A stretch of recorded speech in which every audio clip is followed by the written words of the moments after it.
कल्पना कीजिए, यदि इस संसार की सबसे सुंदर स्त्री केवल एक क्षण के लिए आपके सामने आ जाए और उसी क्षण आपकी आत्मा का प्रकाश आपसे छिनने लगे, तो क्या आप उस सौंदर्य को अब भी वरदान कहेंगे या अभिशाप? कहा जाता है कि मिथिला के महाराज जनक ने एक रात ऐसा दृश्य देखा था जिसने उनके भीतर की पूरी दुनिया तोड़ दी थी।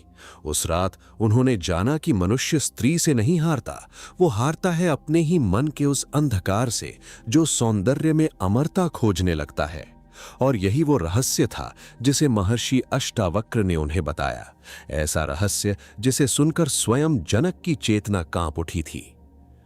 रात्रि का वो तीसरा प्रहर था जब संपूर्ण मिथिला निद्रा में डूबी हुई थी, पर राजमहल के सबसे ऊंचे कक्ष में राजा जनक की आंखों से नींद कोसों दूर थी। उनके सामने जलता हुआ दीपक बार बार कांप रहा था, मानो कोई अदृश्य शक्ति उसे बुझाने का प्रयास कर रही हो। तभी अचानक महल के गलियारों में एक पायल की धीमी ध्वनि गूंजी। जनक का हृदय एक क्षण को थम गया। वो ध्वनि किसी साधारण स्त्री की नहीं थी, उसमें एक विचित्र आकर्षण था, जैसे स्वयं माया ने स्वर धारण कर लिया हो। जनक उठे और उस ध्वनि के पीछे चल पड़े। जैसे जैसे वो आगे बढ़ते गए, उनका मन विचित्र रूप से भारी होता गया। उन्हें लगा जैसे कोई अदृश्य जाल उनकी चेतना को बांध रहा है। तभी अंधकार के बीच एक स्वर गूंजा, राजन, क्या तुम उस सौंदर्य का पीछा कर रहे हो जो कल मिट्टी में बदल जाएगा? जनक कांप उठे। वो स्वर महर्षि अष्टावक्र का था। जनक ने पीछे मुड़कर देखा। महर्षि अष्टावक्र उसी अंधकार में खड़े थे। उनकी आंखों में एक ऐसी शांति थी जो हजारों तूफानों को शांत कर सके। जनक ने धीमे स्वर में कहा, गुरुदेव, मैं समझ नहीं पा रहा, यह आकर्षण मुझे भीतर से क्यों खींच रहा है? क्यों स्त्री का सौंदर्य मनुष्य की आत्मा को अंधा कर देता है?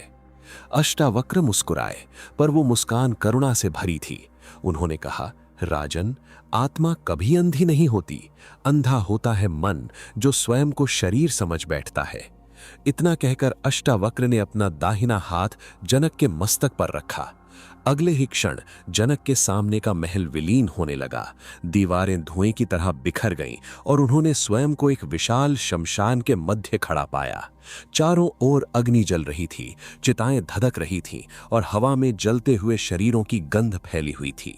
जनक भयभीत होकर बोले, ये स्थान।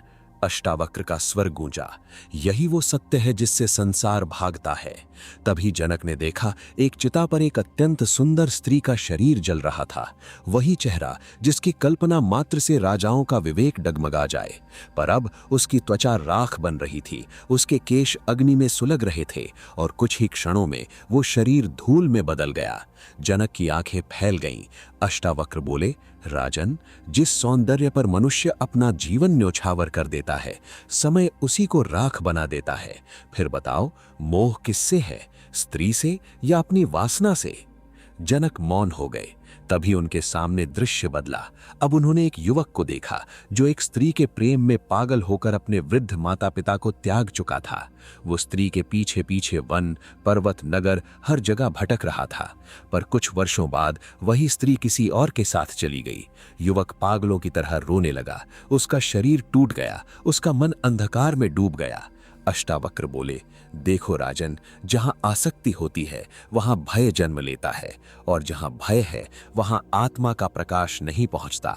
जनक ने कांपते हुए पूछा, पर गुरुदेव, क्या स्त्री से प्रेम करना अधर्म है? अष्टावक्र ने गहरी सांस ली। नहीं राजन, प्रेम कभी अधर्म नहीं होता, पर जिस प्रेम में अधिकार हो, वासना हो, खोने का भय हो, वो प्रेम नहीं, बंधन है। भगवद गीता में योगेश्वर कृष्ण ने कहा था, ध्यानात विषयान पुंसः संगतेषु उपजायते, अर्थात विषयों का चिंतन ही आसक्ति को जन्म देता है, और आसक्ति से कामना, कामना से क्रोध और अंततः विनाश। अचानक आकाश में भयंकर गर्जना हुई। जनक ने ऊपर देखा। उन्हें लगा जैसे स्वयं काल उनके सामने खड़ा हो। उसकी आंखें अग्नि की तरह धधक रही थीं।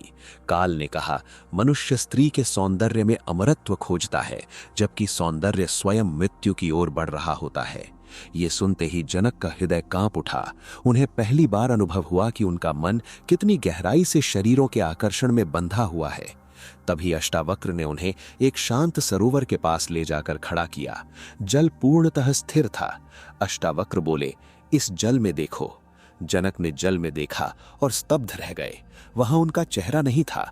उन्होंने स्वयं को एक वृद्ध व्यक्ति के रूप में देखा, फिर एक मृत शरीर के रूप में देखा और फिर राख के रूप में। अगले ही क्षण वो राख भी हवा में विलीन हो गई।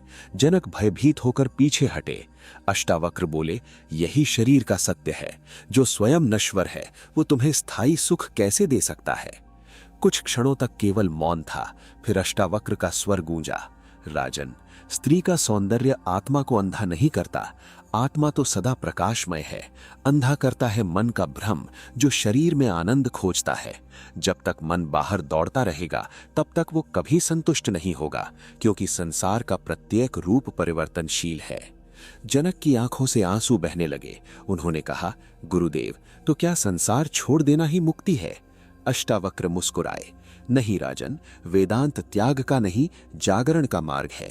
स्त्री को त्यागना आवश्यक नहीं, पर स्त्री के शरीर में स्थायी सुख खोजने की मूर्खता को त्यागना आवश्यक है। जब तुम किसी स्त्री में केवल शरीर नहीं बल्कि उसी परमात्मा की झलक देखोगे, तब मोह समाप्त हो जाएगा और शुद्ध प्रेम जन्म लेगा। तभी पूर्व दिशा में प्रकाश फैलने लगा। धीरे धीरे शमशान, अग्नि, काल सब विलीन होने लगा। जनक ने स्वयं को फिर उसी राजमहल में खड़ा पाया। दीपक अब स्थिर था। पायल की ध्वनि भी समाप्त हो चुकी थी, पर जनक के भीतर कुछ बदल चुका था। उन्होंने पहली बार अनुभव किया कि मनुष्य का सबसे बड़ा युद्ध बाहर नहीं, अपने ही मन के साथ होता है। अष्टावक्र जाने लगे, पर जाने से पहले उन्होंने कहा, स्मरण रखना राजन, संसार में सबसे सुंदर वही है जो न कभी जन्म लेता है न कभी मरता है। वही तुम्हारी आत्मा है। जो सौंदर्य को पा लेता है उसके लिए समस्त संसार का आकर्षण फीका पड़ जाता है। उस दिन के बाद जनक ने कभी संसार से भागने का प्रयास नहीं किया। वो राजा भी रहे, पति भी रहे, पर भीतर से मुक्त हो गए। अब वो किसी स्त्री के सौंदर्य को देखकर विचलित नहीं होते थे, क्योंकि उन्होंने शरीर के पीछे छिपे हुए उस शाश्वत सत्य को देख लिया था, जिसे उपनिषद सच्चिदानंद कहते हैं। और शायद यही वो क्षण था जब जनक वास्तव में राजा नहीं, एक ज्ञानी बन गए थे। यदि ये कथा आपके हृदय को स्पर्श कर गई हो, यदि इसने आपको अपने भीतर झांकने के लिए विवश किया हो, तो इस वीडियो को लाइक अवश्य करें, चैनल को सब्सक्राइब करें और इसे उन लोगों तक पहुंचाएं जो अभी भी बाहरी सौंदर्य में स्थायी सुख खोज रहे हैं, क्योंकि संभव है एक सत्य किसी का पूरा जीवन बदल दे।